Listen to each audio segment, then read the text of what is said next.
Today I'm going to show you how to tune a 2020 to 2026 6.7 Powerstroke with EZ Lynk. We'll also be installing a shift on the fly switch as well. Now I actually made this video a few years ago before you could tune it with EZ Lynk. You had to use like the commander tuner. There was a big process. So this is just a new updated version. And this is actually a full delete kit that I got from the Diesel dudes. I'll put a link in the description. But really quick guys, if you're going to delete your truck, first look up your local laws. If it's legal where you live, I don't recommend you do it. But this is what you get in the kit. You get an EGR delete. I strongly recommend getting one of these plug kits. They cap off all the open connectors after. EasyLink auto agent and an exhaust. The Diesel dudes have recently changed who they get their 6.7 Powerstroke tunes from, and the new tunes are absolutely unreal. I love them. I'm excited to show you guys how to do that to your truck. So first we're gonna get the EasyLink auto agent. Also guys, I always recommend you tune the truck first before you do any physical work on the delete. You tune it, make sure the truck runs, you got no codes or anything weird like that, then you can do the delete. And I'll link a video down in the description. I have a video on showing how to delete a 2020 to 2022 and a 23 to 26 Powerstroke. Those are separate videos. This is just the tuning video. So I always pop the hood. I always recommend you put a battery charger on the truck. Hook the positive up and hook the negative. And I'm just setting it to 10 amp. That's all you need. So to tune it, we're gonna turn the truck on, like not start it, just turn it to run. Grab your EasyLink auto agent and we're gonna plug it in just like that to the OBD plug. Should light up. And the radio, we don't want any of that on right now. Now we're gonna go into settings. We're gonna go for Wi-Fi, connect to the EasyLink, and it should connect that way. Now if you haven't already, make sure you download the EasyLink Auto Agent app, but we're just gonna click on this. This should pop up right here. Vehicle is set to link up with SAS tuning. You're gonna hit link, and this is the truck that we're working on right now. You're just gonna hit continue. For describe your vehicle, I usually just put delete. Unless you have a bunch of upgrades, that's really all you need. Hit done. And all these tunes are gonna pop up right there. So I'm gonna hit this menu up here, go to vehicle. This is the truck we have right now. Confirm the VIN is the same. We're gonna go to ECU profiles. So in here we have our ECM emissions off. Those are our emissions off tunes. We have our stock ECM and TCM if you ever wanna put your truck back to stock. And we also have transmission tunes down there. So we're gonna start by going to ECM emissions off. Now here you can do the charge air cooler shift on the fly tunes. Now this truck, we're not doing a switch. We're just gonna do a single tune. I'm gonna put a part of my previous video that shows how to install that charge air cooler shift on the fly switch. I'll put it at the end of this video, but for this truck, we're just doing single tunes. So if we go into single tunes here, click on that folder, we have hiss and rumble tune options. Basically that's just the sound it makes at an idle. If you want to hiss at an idle or rumble, that's where you're gonna decide. Rumble is kind of like a normal rumble sound at an idle, and hiss is just like it sounds, it hisses, which I like the hiss personally, so I'm gonna go with hiss. And then in here you'll see we have level 1, well I don't know why they're not in order, but we have level 1, level 2, level 3, level 4, and level 5. So for the video, we are going to click on level 5, which is 150 horsepower. Right here it says throttle valve and EGR valve must be unplugged or removed, and we're gonna hit download right there. And again, this is the same for 2020 up to 2026 Powerstroke. It's gonna be the same exact thing. It's downloaded. All we gotta do is hit install. This ECU profile will update the following modules. ECM, we're gonna hit proceed.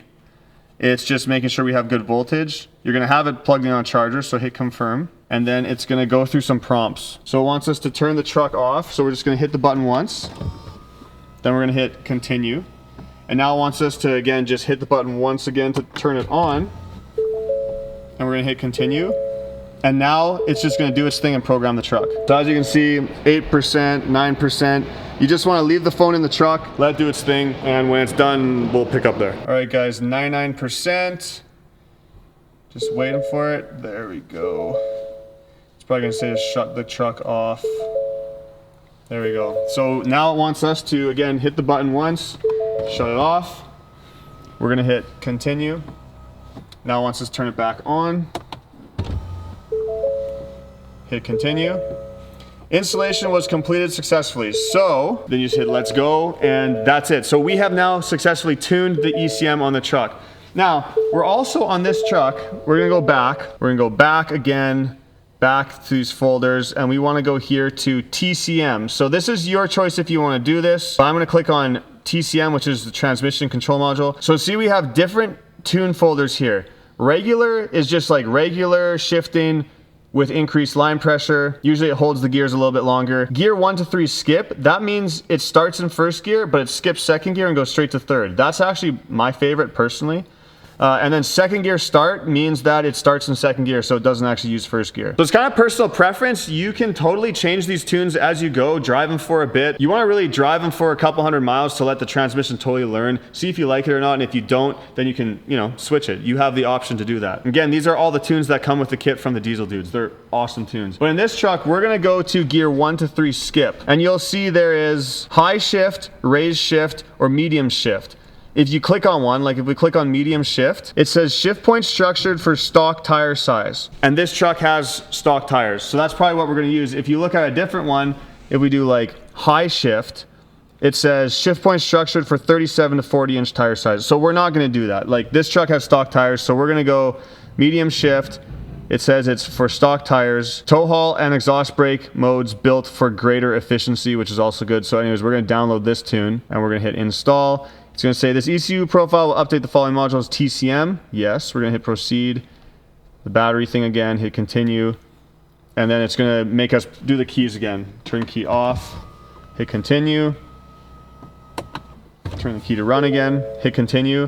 And now it's going to tune the transmission. And guys, right now it's not doing it, but sometimes the dash, like the gauge cluster, will go totally black when the truck is tuning. Don't hit the off button. Just sometimes it goes black, it's fine. The truck is still on. Just letting that be a warning to you. If it goes black, just leave it do its thing. Once the tune finishes, the gauge will come back on. We're already at 24% by the way. The TCM tunes quite a bit faster than the ECM. And again, this is the same from 2020 to 2026. I know this isn't a new Powerstroke, but it's exactly the same process. 98, 99, should be finishing up right now. Hear the truck chime. Turn key off, continue, turn key on, continue, let's go. So guys, that is how you tune a 2020 to 2026 Powerstroke with EZ Lynk. It is so simple. Those are all the tunes you have to select from the kit with the Diesel dudes. Now what I like to do is just make sure the truck starts, which it does. It's all good. We have some codes on the dash right now because we were dynoing the truck, like some ABS codes we have to clear. Everything seems fine. You can unplug the EZ Lynk auto agent. This does not need to stay plugged in. You can leave it in your garage or in your truck. I recommend just leaving it in your truck. Pull the battery charger off the truck. Now before we install the shift on the fly switch, I just want to confirm the tune works. What I like to do, so up here, this is your EGR valve. If you pop this little red tab back, kind of lift this up, you can pop it off. I unplugged that. There's also this little connector down here. It's also part of the EGR valve. These two right there. And then we also have to unplug the throttle valve. So this is your throttle valve right here. The connector for it is right here. We're gonna pop this red tab out. And I usually use flathead screwdrivers to pop it off. Kind of press the tab like that and then get in here. Just like that. And pop it off. Okay, it's unplugged. You're gonna wanna feed it around kind of back here and zip tie it to something. Here is the plug just for right now. I highly recommend you guys use the plug kit. You should definitely buy this with your kit. This comes with plugs and connectors to cap off everything you unplug, because these newer Powerstrokes, if you get moisture in the open harness, it can throw codes, it can just give you a lot of issues. So it's best to just completely cap them off and then moisture can't get in them. I'm gonna cap them off later, but just for right now, I wanna have everything out, like those are what needs to be unplugged under the dash. And then we're gonna start the truck and make sure we don't have any codes. All right. As you can see, no engine light. Again, we have these stupid warnings on because we were literally just running this truck on the dyno. We have to clear all the ABS codes and stuff like that. But as you can see, we don't have any codes on for engine lights or nothing like that. Make sure we got throttle. Yeah, so this tune was successful. Now you could go ahead and start removing the EGR, the DPF, and all that stuff, and actually delete the truck. Now we're gonna insert a clip from the old video I made showing how to tune these trucks, because installing the shift on the fly switch is still the same. They plug into your charge air cooler sensor right here. So you actually plug the switch into this connector, and then you just kind of run it into the cab, and you mount the switch somewhere. So we're gonna insert that. Like I said, we're not doing that on this truck, and you don't have to on your own. Even if you have the switch, you can run a single tune if you want instead. I personally prefer running single tunes on my truck, truck because then you're not always switching the power levels and the transmission's constantly not trying to adapt to different power levels. But it's totally up to you if you want to do a shift on the fly switch or not. Something else I'll note, if you use the EZ Lynk app to change tire size on these trucks, sometimes it works and sometimes it will throw a bunch of stupid codes. So if you do change the tire size, you have to do the PCM relearn, the TCM relearn, and the ABS reset. And those are found in the functions menu. That's where you can do the TCM relearn, PCM relearn, but I don't see the ABS reset. The ABS reset might just be something for the 2023 to 26 trucks. I know the newer Powerstrokes are a little more finicky with tire size, so just if you do have issues with changing the tire size, you gotta do those resets. And even then, sometimes it'll still give you issues. I don't recommend setting it higher than 35s. If you think you're smarter than me and you don't get a plug kit like this, and you get moisture in your harness, you might get a bunch of really weird messages and codes on the dash. It might keep you stuck in 7th gear. Now, this is only for the 2020 to 22 models. If that happens to you, you can unplug this connector, the far right connector on the ECM, and then this connector right beside it. So these two right here, those are your emission harnesses. You can unplug them and hopefully your codes go away. That only works on the 20 to 22 models though. In 23, those connectors run more than just the emission system and you can't unplug them. That's why I just highly recommend you use a plug kit. Now, one thing I forgot to mention in the video is that if for some reason you have problems with the tunes or maybe the tune files are missing, what you're gonna wanna do is in the app, if you hit this top menu, you can go to chat. And then up here at the top, that's where you can chat with the technician and they'll sort out any problems you have. Anyways, we're gonna insert the video showing how to install the shift on the fly switch. And again, there's a link in the description if you want this kit for yourself, but let's get into that switch. Now I'm gonna show you how to install the shift on the fly switch. It's not too difficult on these trucks. I should be able to walk you through it pretty easily. If you're watching this video and you just got a single tune, then you won't need to install this switch. So what we're gonna do is down in there, if you can see that kind of nub that my finger's pointing at, I'm gonna use a little razor blade and I'm gonna kind of cut that off and we're gonna try to feed the wires through that up into the engine bay. So as you can see down there, I cut that off. So we're gonna, hopefully that's big enough to get the wires through. And then if I go inside the cab, you can see this grommet up at the top there, I put a little hole in it. There, I cut that. And so that's what we're gonna try to feed the wires through. Be very careful when you're cutting around that grommet just because you don't wanna cut any of the wires that are already in there. Now I have this coat hanger, my trusty coat hanger, and I'm gonna shove this through the firewall from the engine inside the cab. Okay, I got the coat hanger through on this side, and you can see it coming out on the other side there. So now what I'm gonna do is I'm gonna securely tape these to the coat hanger, and I'm gonna try to pull them through. Now be careful with these, you don't wanna bend them, and I recommend kind of staggering them like so, just so that they're not right next to each other, because if they're right next to each other, then it might be too wide to fit through the hole. So I got it taped on, we'll see if she pulls through. And there we go, we got the wires through. So you can take the tape off, get rid of the coat hanger, and we'll go to the next step. So we got the wires through, and they're actually going to plug into this sensor. So you can disconnect this sensor, and this is where we're gonna plug them into right there. So now you can feed these wires in. See, I already have one fed in. So it doesn't matter which way you put them, just get them both in, and you'll hear them kind of click really gently as you put them in. If it's not fitting, then just grab this wire and rotate it like that, 180 degrees, and then try to slide it in. Like I said, doesn't matter which wires where, but as long as they're both in, looking like that. Now I'm just gonna kind of run mine along here. From down in there, I'm gonna zip tie it all up nice, and you're gonna plug in your connector. And there it is, I have it ran down.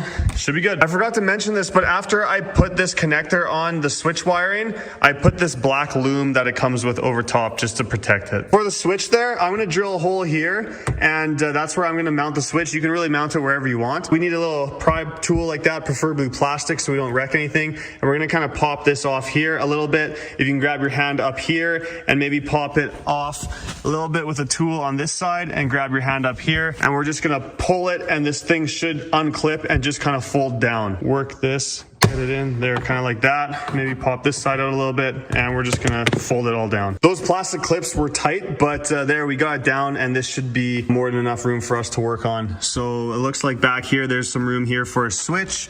That's where we're gonna go for. So look under the dash, I ran my wires right through here. Make sure you're happy with where they're gonna go. And then essentially this switch is gonna sit right up like that. There is this little clip right here that we want to watch out for. So when we are drilling a hole, we want to make sure we are kind of in the middle of the gap from this clip to the edge of the panel. So kind of right around there somewhere.